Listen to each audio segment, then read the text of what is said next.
दोस्तों, आज हम एक बीमारी के बारे में डिस्कस करेंगे जो आजकल महिलाओं में बहुत कॉमन पाई जा रही है।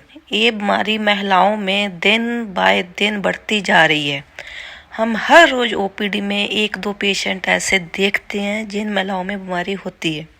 तो इसलिए हमने सोचा इस बीमारी के बारे में आम पब्लिक को, आम महिलाओं को अवेयर कराया जाए ताकि वो सही टाइम पे जाके अपना ट्रीटमेंट ले सकन।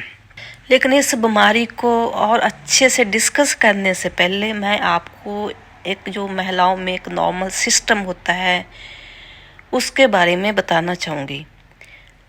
आपको मैं बताना चाहती हूँ जो हमारे नॉर्मली बॉडी में जो एक रिप्रोडक्टिव सिस्टम होता है वो कैसे काम करता है, उसके आगे क्या क्या काम है। जैसे आप फिगर में स्लाइड में देख रहे होंगे, एक पिक्चर है जिसके सेंटर में एक ऑर्गन दिखाई दे रहा है, वो यूट्रस है। और यूट्रस की दोनों साइड से एक एक ट्यूब निकलती है जो ओवरी के ऊपर जाके खुल जाती है। एक वाइट कलर का एक ऑर्गन दिख रहा होगा दोनों साइड में, वो ओवरी है और नॉर्मल ओवरी का यही साइज होता है। अब आप नेक्स्ट फिगर में देख रहे होंगे दो पिक्चर्स है जिसमें हार्मोन्स दिखाए गए हैं। हमारे ब्रेन में दो ग्रंथि होती है, ग्लैंड्स होती है। एक को हाइपोथैलेमस कहते हैं और जो दूसरी ग्लैंड है उसको पिट्यूटरी कहते हैं। ये दोनों ग्लैंड हमारे ब्रेन में होती है और इनका काम है हार्मोन निकालना। जो हाइपोथैलेमस है वो एक हार्मोन निकालता है। वो ये हार्मोन खून के माध्यम से पिट्यूटरी तक पहुंच जाता है और पिट्यूटरी के ऊपर काम करता है। पिट्यूटरी इनकी रिस्पॉन्स में आगे दो हार्मोन निकालती है। एक को हम कहते हैं FSH और दूसरे हार्मोन को कहते हैं LH। ये दोनों हार्मोन खून के माध्यम से ओवरी तक पहुंच जाती है। दो तो ओवरी हार्मोन निकालती है, एक का नाम है एस्ट्रोजन और दूसरे का नाम है प्रोजेस्टेरोन। और जो तीसरा ओवरी का काम है वो एग बनाना है। और जो एस्ट्रोजन प्रोजेस्टेरोन है ये दोनों हार्मोन खून के माध्यम से हमारे यूट्रस तक पहुंच जाती है। और यूट्रस के अंदर एक लेयर होती है जिसको हम एंडोमेट्रियम बोल देते हैं। ये लेयर जब मेंसेस आती है तब ये लेयर शट ऑफ हो जाती है और खून के रूप में शरीर से बाहर निकल जाती है। जैसे लेयर शट ऑफ हो जाती है, मेंसेस बंद हो जाती है, तो फिर ये लेयर धीरे धीरे करके बढ़ना शुरू कर देती है और अप टू 14 डेज, जिस दिन मेंस शुरू हुआ है उस दिन से लेके 14वें दिन तक ये लेयर बढ़ती रहती है और इस लेयर की थिकनेस ऑलमोस्ट 14 मिलीमीटर के आसपास हो जाती है। उसके बाद ये लेयर बढ़ना बंद हो जाती है लेकिन पकना शुरू हो जाती है प्रोजेस्टेरोन हार्मोन की वजह से। जैसे हमने देखा होगा जो एक आम होता है, पहले वो बढ़ता रहता है, ग्रीन कलर का होता है और फिर जब अच्छे से बढ़ जाता है फिर वो धीरे धीरे करके पकना शुरू हो जाता है।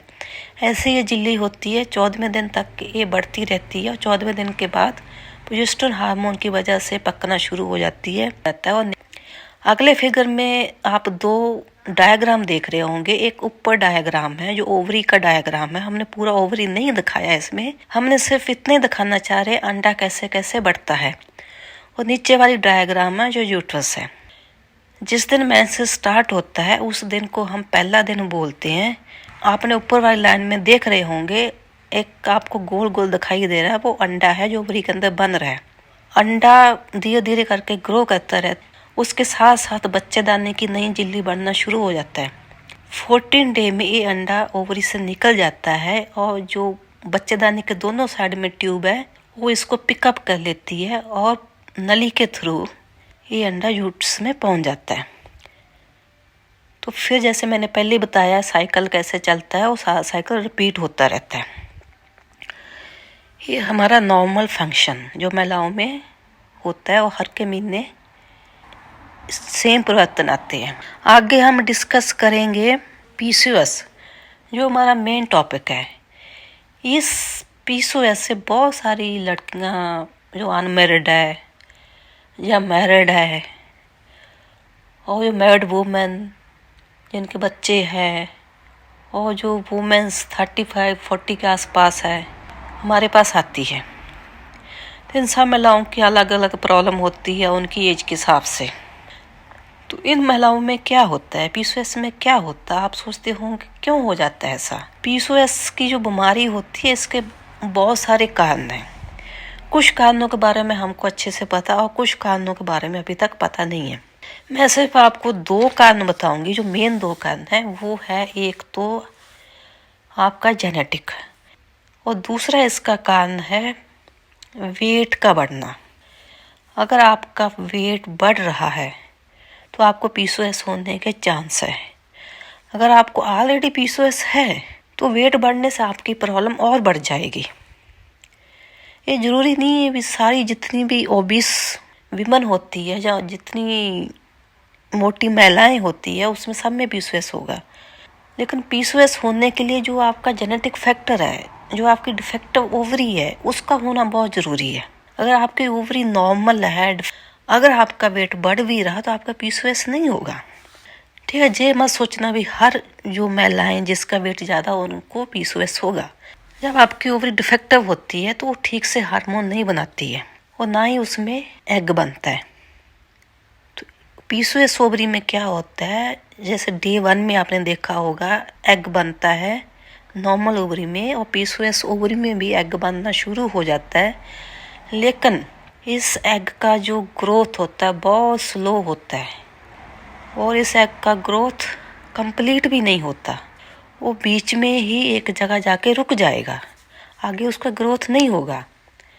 वो जब आगे इसका ग्रोथ नहीं होता, एक मैच्योर एग नहीं बनता और एक मैच्योर एग नहीं निकलता, तो जो आगे का प्रोसेस है एस्ट्रोजन निकलने का, प्रोजेस्टेरोन निकलने का, बच्चेदानी की झिल्ली बनने का, पूरा डिस्टर्ब हो जाता है। तो इसलिए महिलाओं को डेट नहीं आती टाइम पे, डेट लेट हो जाती है। तो एक अंडा पहले बढ़ना शुरू होता है, उसका ग्रोथ रुक जाता है। फिर दूसरा अंडा बढ़ना शुरू होता है, उसका भी एक ग्रोथ एक जगह आके रुक जाता है। फिर तीसरा अंडा आता है, चौथा अंडा आता है, 5वां अंडा आता है। ऐसे ओवरी के अंदर बहुत सारे अंडे जमा हो जाते हैं। जो अंडे हैं हमको अल्ट्रासाउंड में एक सिस्ट के रूप में दिखाई देते हैं। आपको ओवरी के अंदर काले काले काले काले दाग दिखाई देंगे अल्ट्रासाउंड में की रिपोर्ट आप देखोगे तो जब बहुत सारे अंडे जमा हो जाते हैं ओवरी में, ओवरी का साइज भी बड़ा हो जाता है। और दूसरा जो प्रॉब्लम आती है वो हार्मोन का जो बैलेंस है वो बिगड़ जाता है सारा। और जो बॉडी एक हमारे शरीर में एक और हार्मोन बनाती है उसको मेल हार्मोन कहती है, और नॉर्मली बहुत कम मात्रा में निकलता है। वो हमारी बॉडी के लिए ज़रूरी भी होता है। अगर उस हार्मोन की मात्रा बढ़ जाए हमारे शरीर में तो उससे आगे बहुत सारे हमारी बॉडी में चेंजेस आते हैं। और इन सब के अलावा एक और हार्मोन होता है जिसको हम इंसुलिन बोलते हैं, जिससे ब्लड शुगर कंट्रोल होता है, उसका लेवल भी इन महिलाओं में बढ़ जाता है।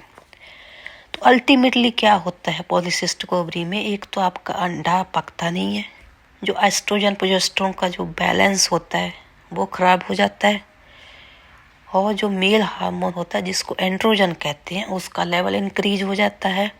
और एक और हार्मोन होता है इंसुलिन कहते हैं उसको, जो हमारे बॉडी के अंदर शुगर को कंट्रोल करता है, उसका लेवल भी इंक्रीज हो जाता है। तो ये सब हार्मोन इम्बैलेंस की वजह से हमारी बॉडी के अंदर बहुत सारी प्रॉब्लम्स आती है।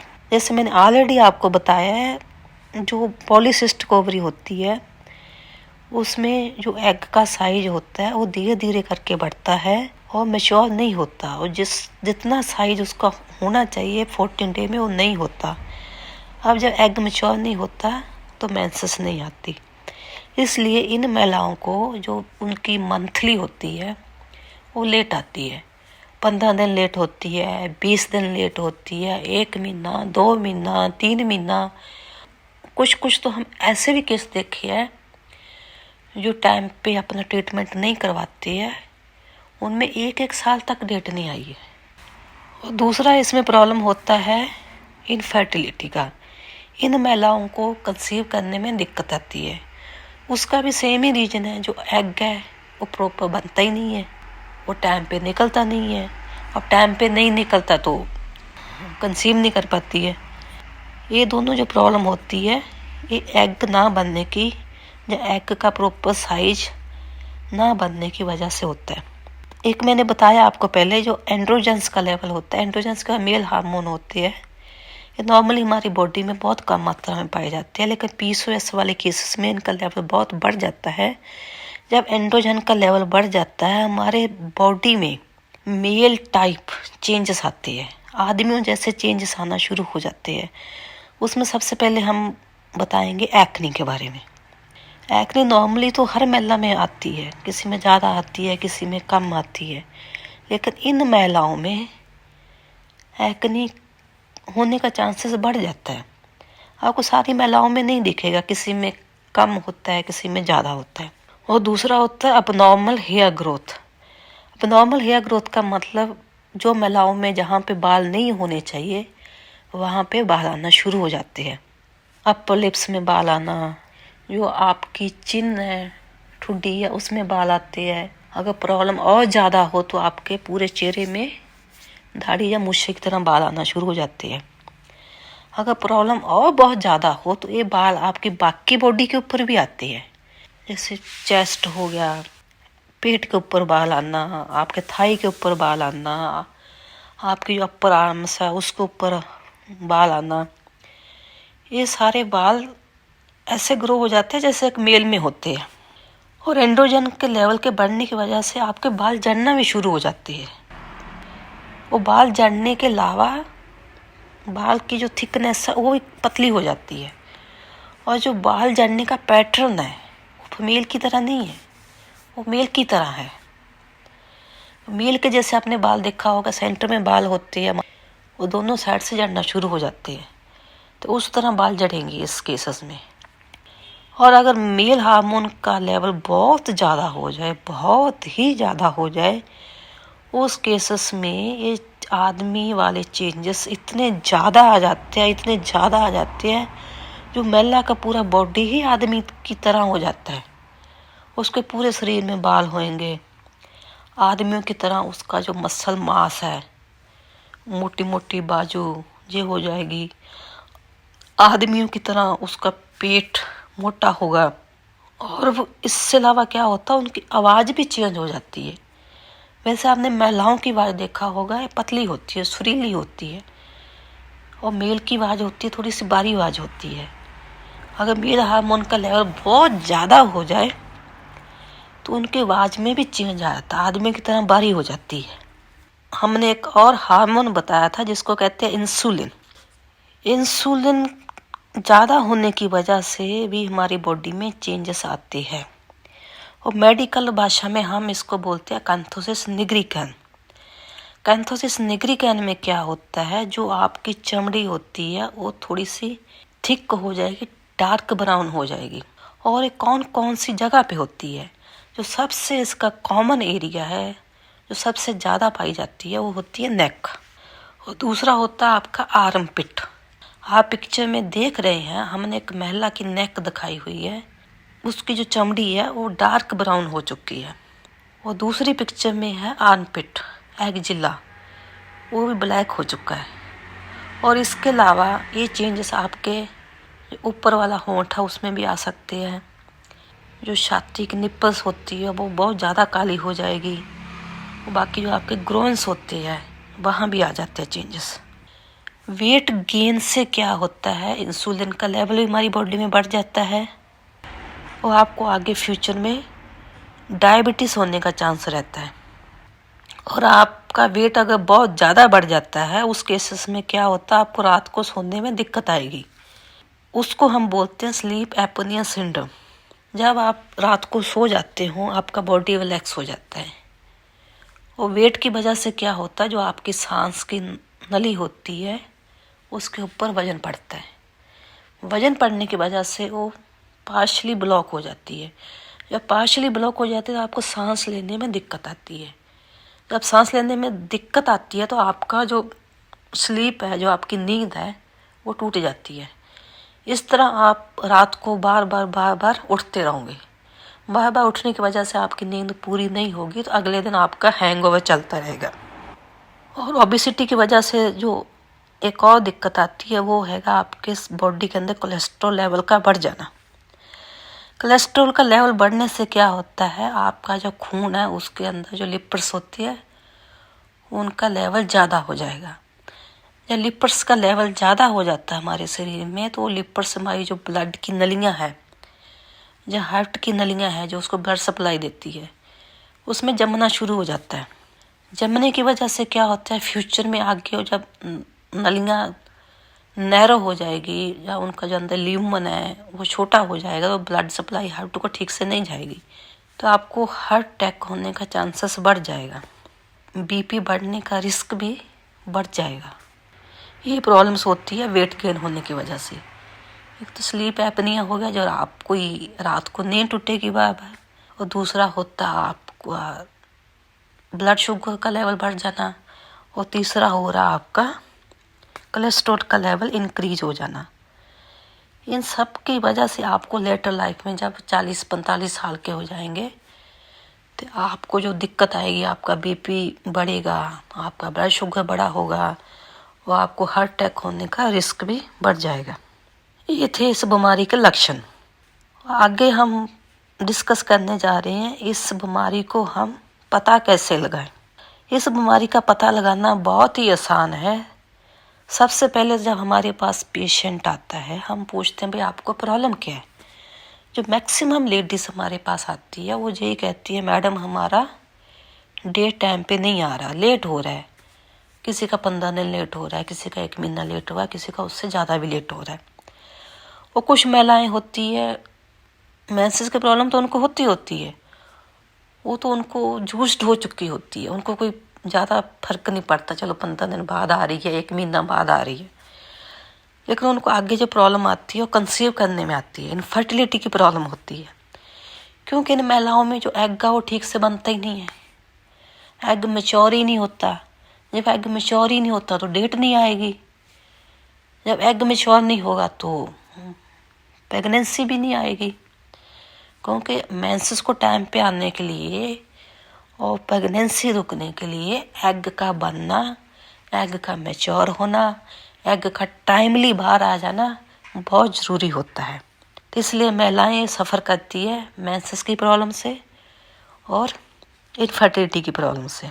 तो सबसे पहले हमारे पास महिलाएं आती है इस सिम्टम के साथ, डेट नहीं आ रही, कंसीव नहीं हो रहा, वेट बढ़ रहा है, चेहरे में बहुत पिंपल आ रही है, अब नॉर्मल हेयर ग्रोथ हो रहा है, चेहरे पे बाल आ रहे हैं, पेट पे बाल आ रहे हैं, थाइस के ऊपर बाल आ रहे हैं, बैक के ऊपर बाल आ रहे हैं, शरीर मोटा हो रहा है, बीपी बढ़ रहा है अगर महिला की थोड़ी सी ज़्यादा हो तो।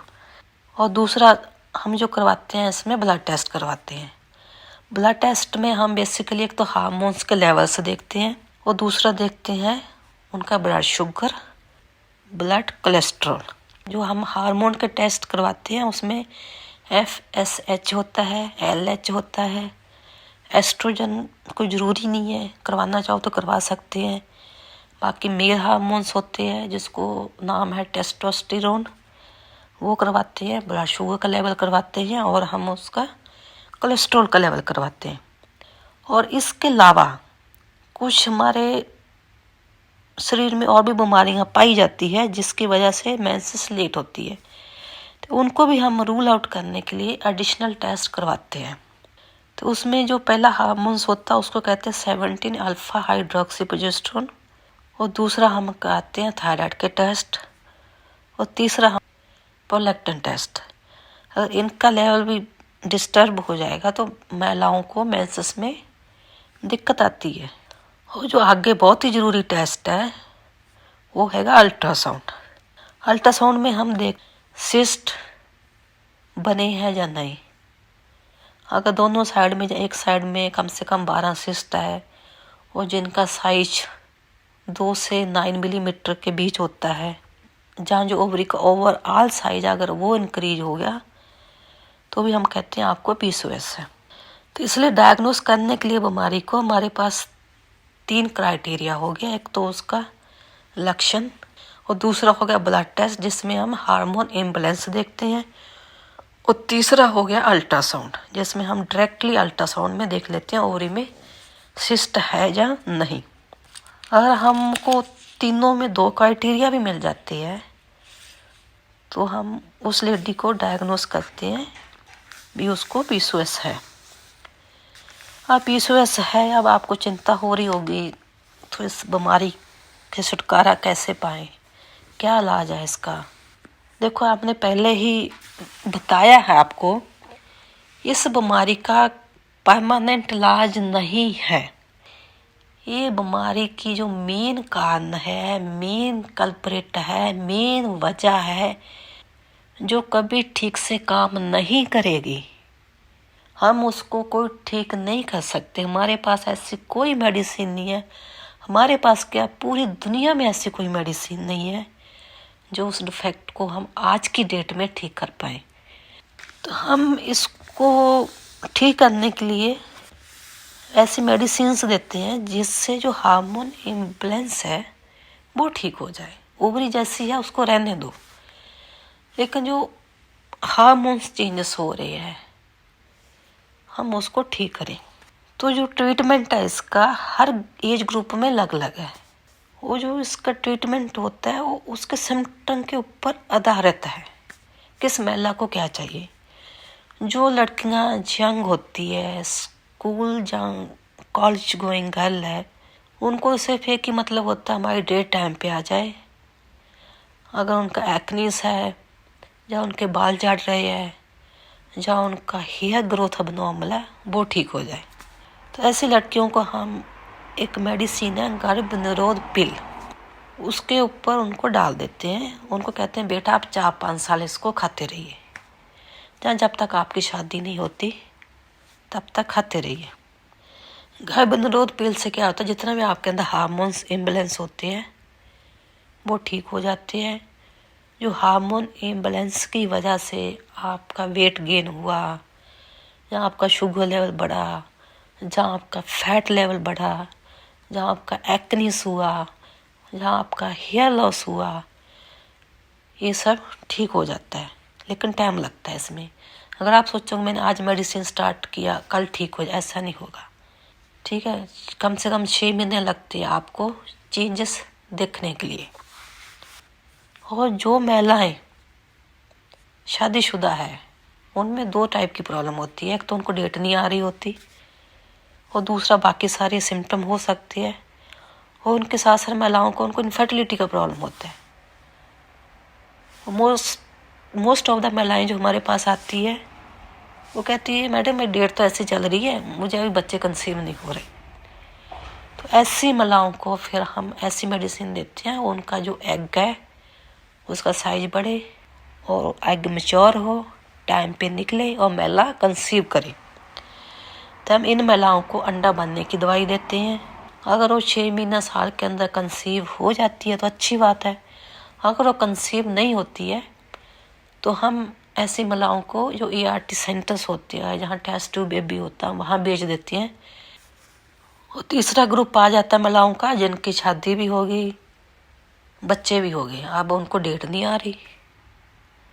डेट ना आने की वजह से उनका वेट बढ़ रहा है, उनके बाल झड़ रहे हैं, उनको पिंपल्स हो रहा है। तो ऐसी महिलाओं पर भी हम गर्भ निरोध पिल के ऊपर डाल देते हैं। उनको बोलते हैं आप लगातार 35 एज की तक तो खाते रहिए।